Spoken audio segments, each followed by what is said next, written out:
This is Zach Zorn from Kusler Yachts, and today we're at our San Diego location, the Kona Marina, on board a new 2020 Regulator 25 that we have in stock.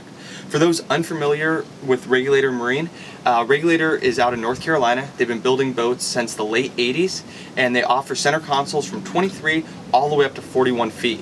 Their boats are three pieces, so you have the hull, the grillage system, and the deck, which takes out a lot of shudder when you're stepping off a wave or have high impact. All of the models really benefit from a Carolina flare, so the bows are all very flared. You can't see it on this video, but it shoots water off to the side and keeps everybody on board extremely dry. So this 25 that we're on, it features two Yamaha 250s, which are optional. You can get the 200s. However, we equipped our boat with the 250s, which pushes it to a 40 to 45 mile an hour cruise to a mid 50 mile an hour top end. Regulators have the power and they have the durability to charge hard offshore for bluefin, but they also have the agility if you wanted to slow troll a bait along a kelp line or fish a boiler rock, you can do that. They also have ample family features such as this fold down seat, and then we'll get to it. There is an enclosed head with a flushing toilet.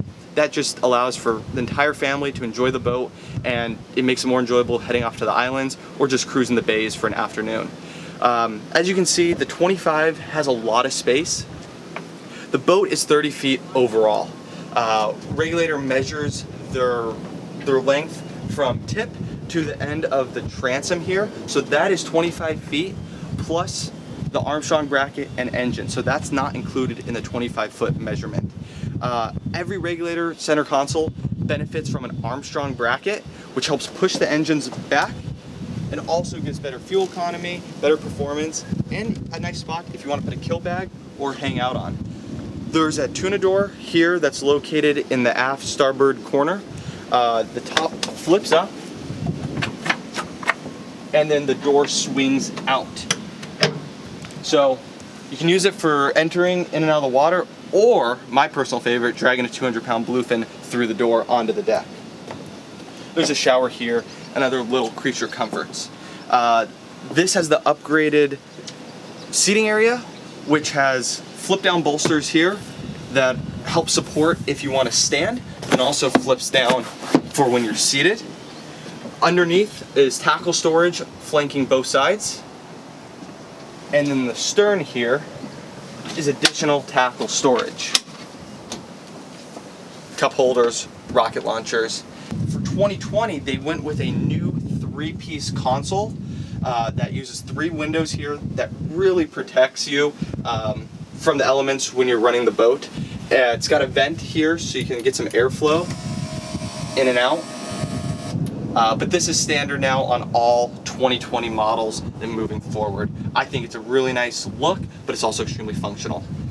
This boat has upgraded electronics. Standard is one Garmin screen, but we opted for the two, so you can run your plotter on one side and then you're up and down on the other. If you wanted radar, you could just do mix and match. Standard, you got your radio,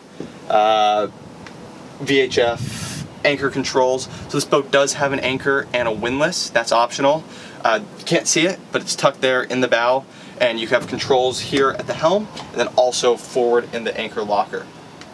Let's go up to the front of the boat now. As you walk up, you'll see there's coaming pads, which are great again for the family, or when you're fighting big fish, your knees have some support, especially if you want to put the rod on the rail and rail it, you have some support here for the side of your body.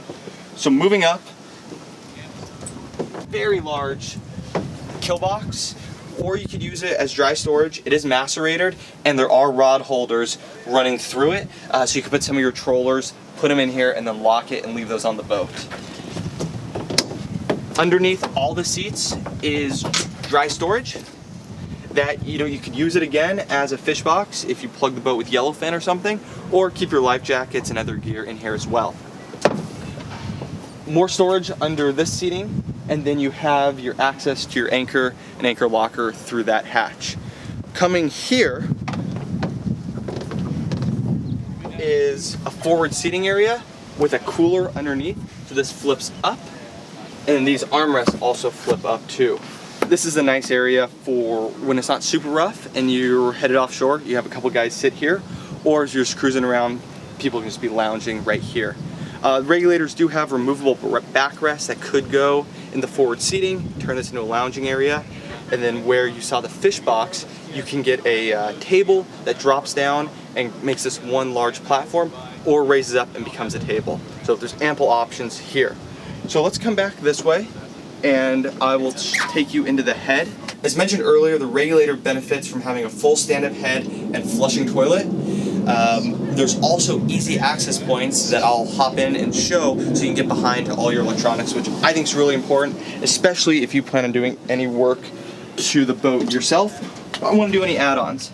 So in here, we have access to the battery bank and the steering and all the throttle controls. And then up top is access to your electronics. The head system is completely finished. You have a nice vinyl lining it. Corners are not cut whatsoever. So let's go back out on deck, and I want to talk about some West Coast features that we're doing to Regulator that we have coming, and just talk bait and things like that. So back in the aft here, this is kind of a cool feature. It's a convenience thing, really. Instead of having to flush the engines and hook a hose up directly to the engines at the end of your trip, you can just hook a hose up to these spigots here and not have to climb back there and undo anything on the engine itself. So nice convenience feature that we recommend.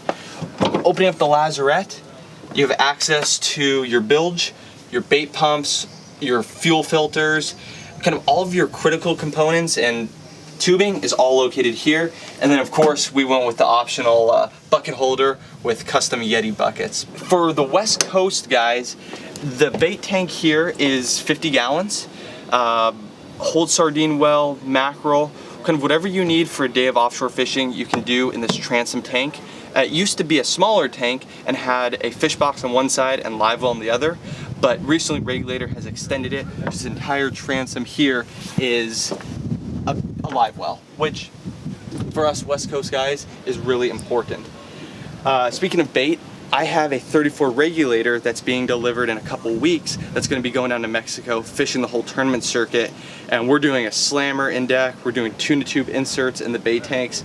That boat's going full West Coast, so look for it fishing the Bisbees and the tournaments down there later this year. So I encourage you to come down to the Konakai Marina, come take a look at the boat, come for a sea trial, and let's see you out on the water this summer.